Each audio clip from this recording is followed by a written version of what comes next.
Welcome to the global conversation where we've got Romania in the spotlight. It's a country that often seems to be in the headlines for all the wrong reasons, but how justified is this rather tarnished image abroad? To discuss this and more, I'm joined by Romania's Prime Minister, Victor Ponta. Prime Minister, many thanks for joining us on the global conversation. I thank you very much and welcome to Bucharest, and it is my honor and my pleasure to use the opportunity to present even some other aspects of Romania, not only the ones that made maybe the bad news. And we'll be discussing all of those. That's it. If we look at this question of image, and it is a rather checkered image, how justified do you think that is? It depends. I think that, of course, Romania was one of the former communist countries who suffered a very harsh dictatorship until 1989. We had a very bloody revolution. People died here for freedom, for democracy. Then, together with Bulgaria, we were the last one to join European Union. Now, of course, is Croatia, and I hope that the enlargement will continue. And it was a difficult transition from the communist time to a modern European market-oriented democracy.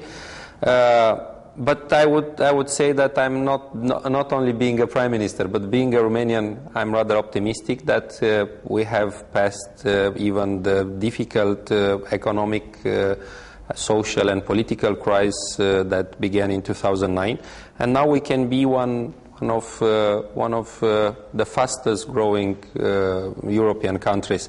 At least the last figures, we have an economic growth more than 2%. We respect all the requirements of a small deficit, a small public debt, and we have an important increase of all economic sectors that makes us be very optimistic for the years to come. Well, you've just hosted the China-East Europe Summit. You seem to be the go-to person for China. How do you see China's influence in this part of the world? First of all, I'm absolutely convinced that for China, a strong and united Europe, it's the partner that they need. They do not need different countries having different interests, and that's why this is in the end our goal as Europe, to be more united, to be more prosperous, to finish the difficult years of financial and economic crisis, and to be again a strong political and economic player. Interestingly, sorry if I may interrupt, interestingly, one diplomat, European diplomat, said this is part of China's strategy to divide and rule. What was your reaction? I think it was a wrong understanding, and when you have very few information, you take the wrong conclusions.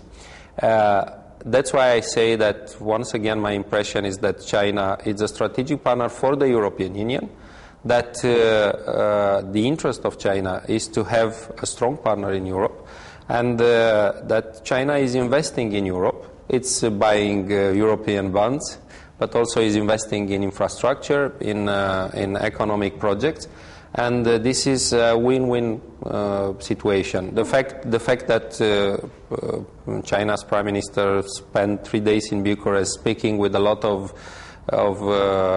European prime ministers from the region, I think that would help the European Union as a whole to have, even in the new members, a much faster economic development and an infrastructure that will close the gap with the older Western European countries. Well, exactly. Billions of euros are on the table here. What kind of agreements do you think are going to be reached or have been reached? Romania, only us, but even many other countries in the region, but I can speak on behalf of Romania. We have signed important agreements, exactly like you mentioned, billions of euros that are supposed to be invested, first of all in energy projects, and I'm very happy to see that it's about all kinds of energy. It's nuclear plants, it's classical coal plants, hydro power, but also renewable energies. Also in some infrastructure projects and IT, Romania, it's going to be a regional hub for IT investments, and having a more developed Eastern Europe, that will help, again, European Union to be stronger and to be also more appealing to some other countries, which I hope will join European Union. I look over the Eastern Partnership, Moldova, which is a special interest for Romania, but also Ukraine, Georgia, but even the Western Balkans country. And I think that in the future, Europe is going to be stronger, including all these countries that are still outside of the European Union. But for this, we should first prove them that we are prosperous, we have passed the economic crisis, and we are able to export and to guarantee prosperity and the same values. You're obviously very aware of the backlash Romania is facing, particularly in Britain at the moment, but has been voiced in Germany and France regarding the lifting of work restrictions on January the 1st, all work restrictions for Romanians working in the EU.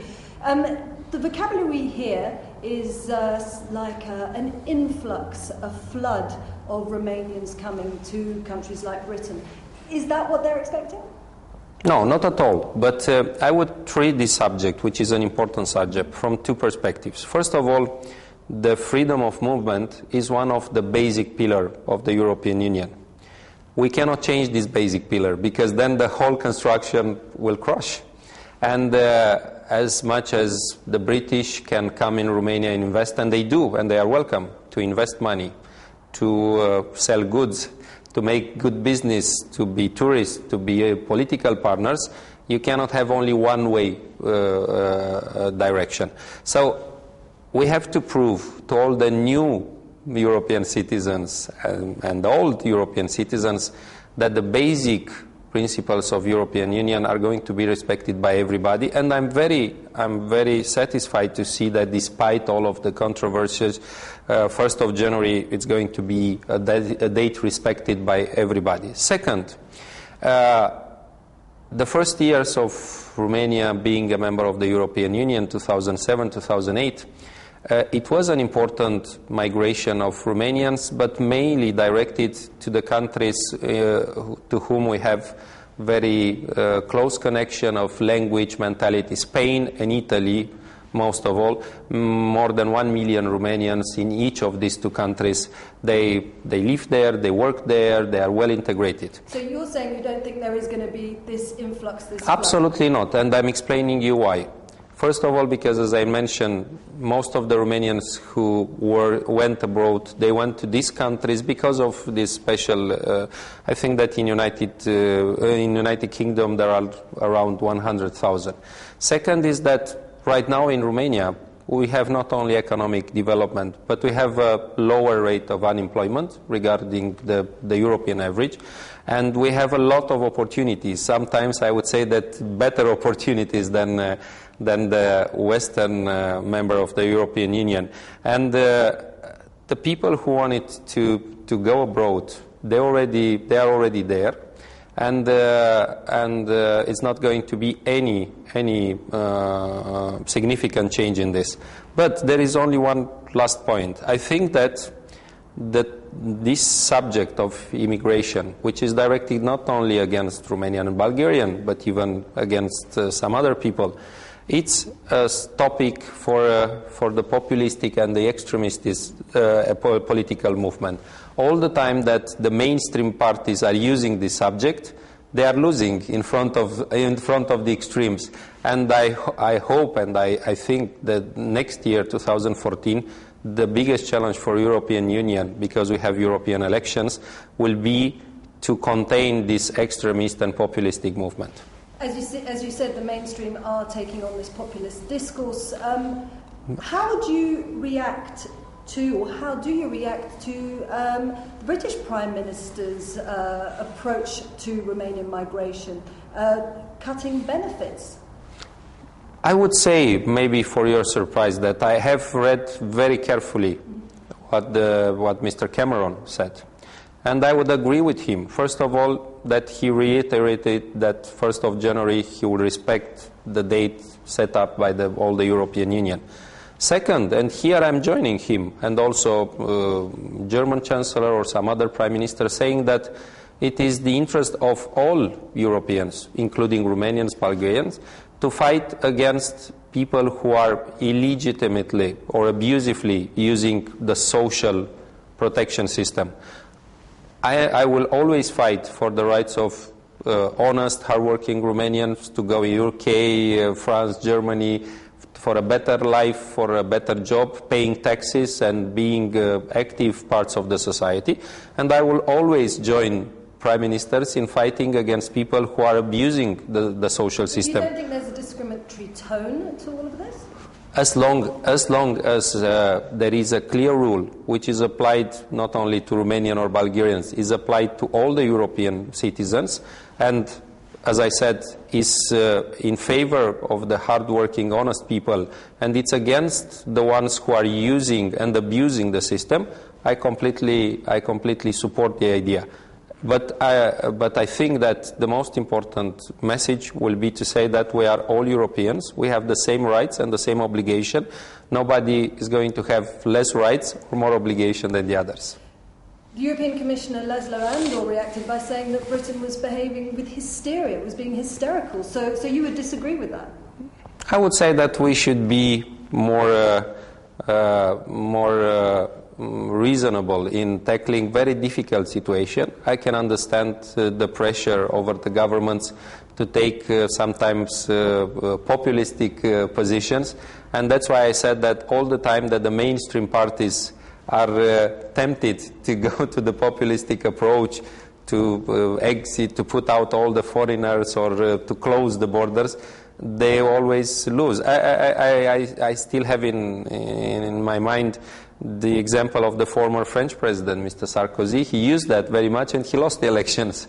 And I think that the only parties and political movements which are taking profits of this new nationalistic and anti-foreigners approach are going to be only the anti-European, in fact, movements. Well, let's switch this round, because we know how maybe the British, the French, the Germans view the Romanians. What about the other way? How do the Romanians view this kind of backlash? How do they view populations? For example, Britain, when they have polls that show that the majority don't want Romanians coming to the country. How does that make most Romanians feel? I would say that our feeling is not at all negative, it's rather positive, because I was a teenager during the communist time, and for us, Europe has always been the dream, has always been the society that we would like to build it here in Romania. And now we have made unbelievable steps. If somebody comes in Romania after 20 years, will simply not recognize the country, the city, the people, the institutions. So we have to work hard to close the gaps regarding the infrastructure.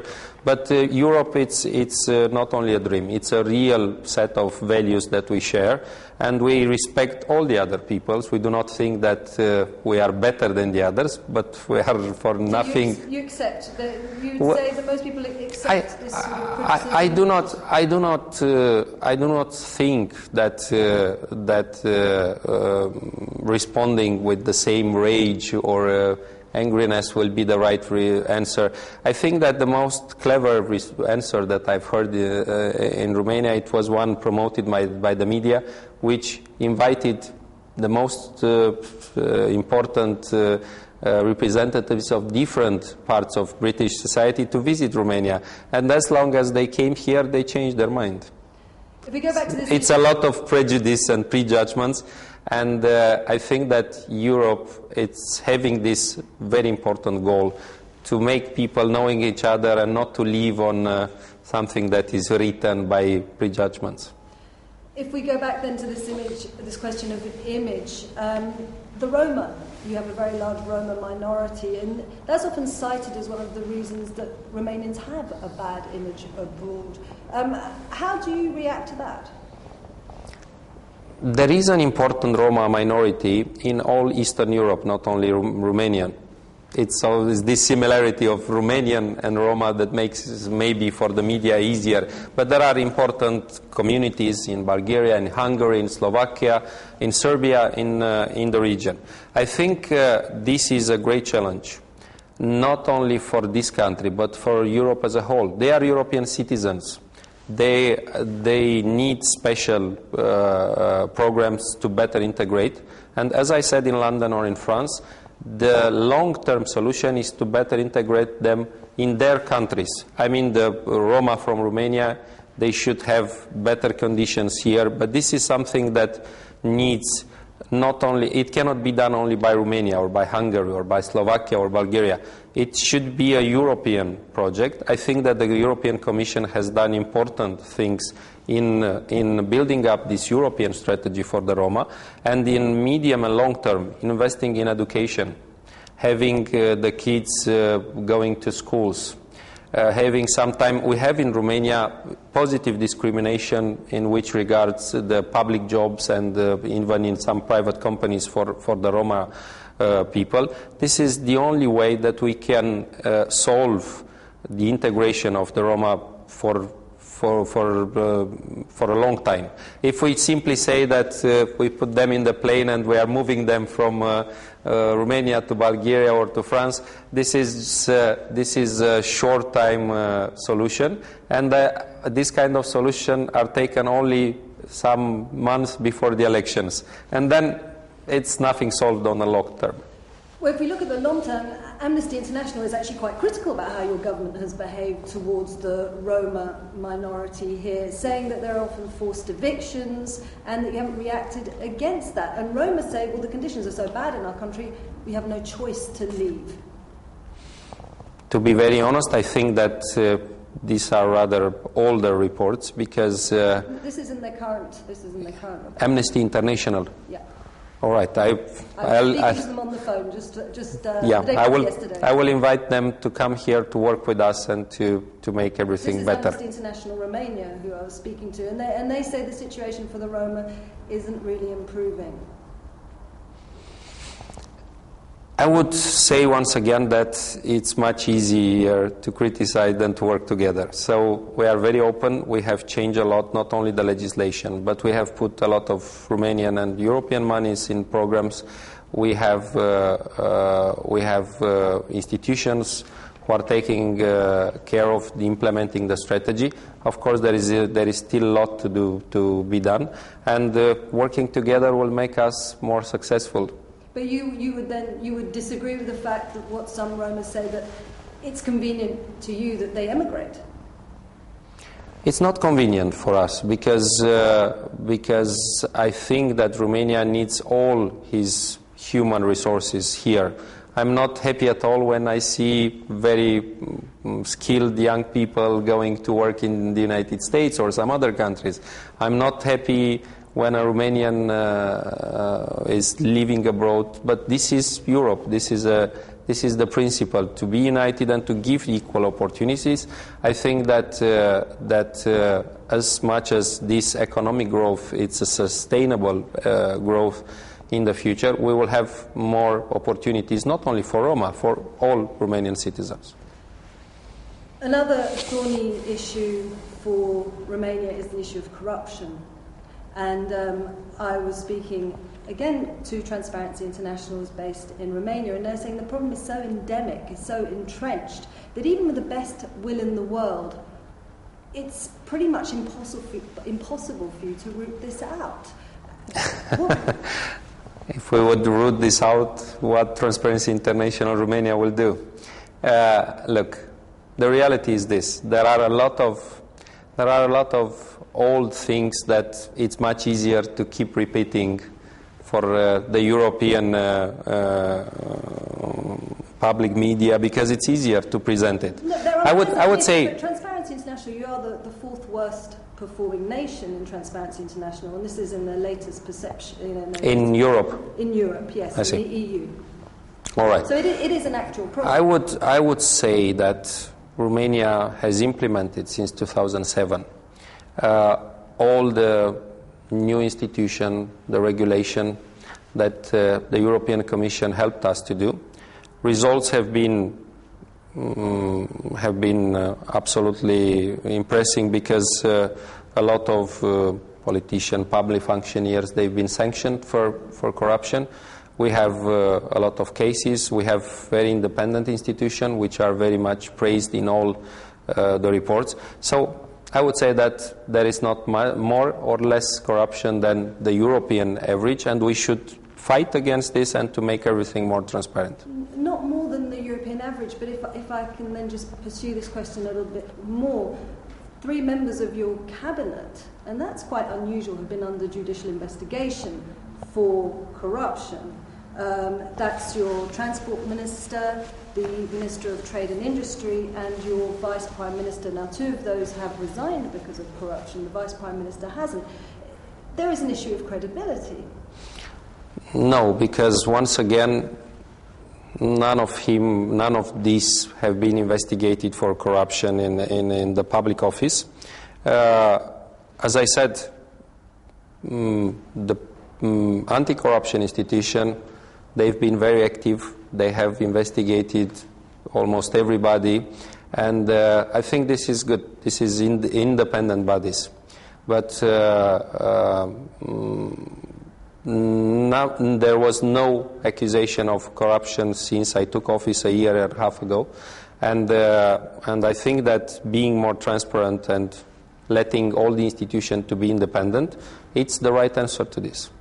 So you said there have been no accusations of corruption since. I can explain you why, but I think that important is the message that all the anti-corruption institutions in Romania, they are independent. They are investigating all the cases, and this is. A whistleblower is protected. According to our legislation, even in reality, of course, because all the institutions that have been negotiated before we entered the European Union, they have been implemented in the legislation. One of the problems with this corruption issue for you has been accessing EU funds. There are tens of billions of euros that you could access, and this has been difficult for you, and it's been something you've been working on in your government. And when you arrived in government, Romania was the worst country at accessing these now we are funds. the best one in accessing European funds. The best? Yes, in in 2000. In October 2013, the absorption rate was 25% of the target. Yeah, because a year ago it was 7%, and so it's been the best increase. It was the best increase. It was even in figures we have absorbed more than 3 billion euros. After that, we were able in 6 years to absorb only 1.5. So we used to have in 2012 all the operational program suspended by the European Commission. Now they are all of them operational, and this is one of the best results that we have succeeded in a year and a half to unblock all the operational programs, to absorb more than 3 billion, to have all the programs operational, and I'm very satisfied the way that we have worked with the European Commission. It was, in fact, a miracle to be able to recuperate the time, and also benefiting, like Slovakia, of the new N+3 rule. We will be able to absorb until the 2016 more than 90% of all the European funds. You're very keen to join the Schengen zone. Again, I come back to this issue of corruption. It's just a nagging problem for you, is it not? Because although technically you should be able to join the Schengen zone, some European nations are digging in their heels. How do you react to that? And what's your time frame? There is no more time frames for us, because I would say, and I do not mean to offend anybody, these are just pretext and for internal politics. The fact that Romania and Bulgaria should wait and not enter Schengen. We have very safe borders. This is according to the European Commission and all the technical reviews. We are able to protect very well the border of the European Union. and we have fulfilled all the criteria that Europe is applying to everybody.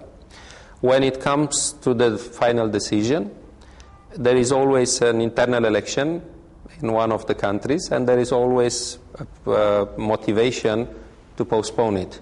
I would say that we are ready to join the Schengen area when all the countries of Europe will be ready, just to tell us, and we will be maybe the safest border of Europe.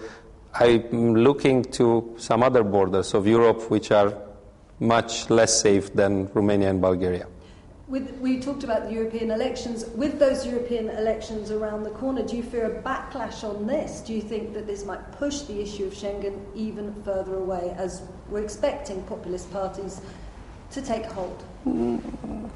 I'm not afraid of not being Schengen. Sooner or later we will be, because it's according to all the European regulation, and but I am afraid and worried to see that in the next European Parliament, maybe the representatives of the anti-European ideas, anti-European principles, the populists, the extremists, maybe they will increase their numbers.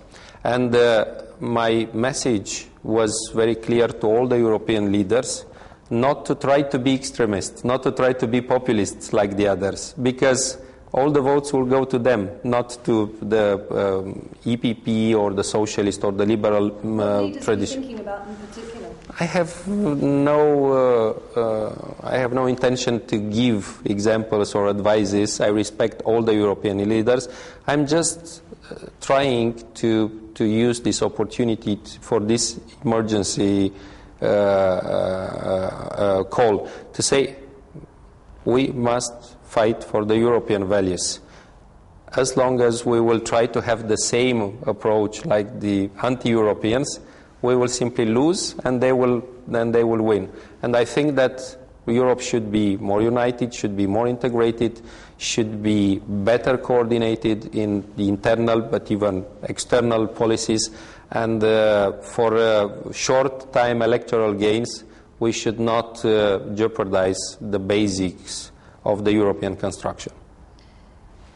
We looked at some positive issues. You spoke about your economy, and Romania has seen the best growth in the European Union. Yeah, this is true. You've mentioned the fact that you would like to join the Eurozone. First of all, I'm very pleased to see that not only Romania, but even the other countries in the region, we have been this 2013 on positive figures in terms of economic growth. As I said, we will have more than 2%.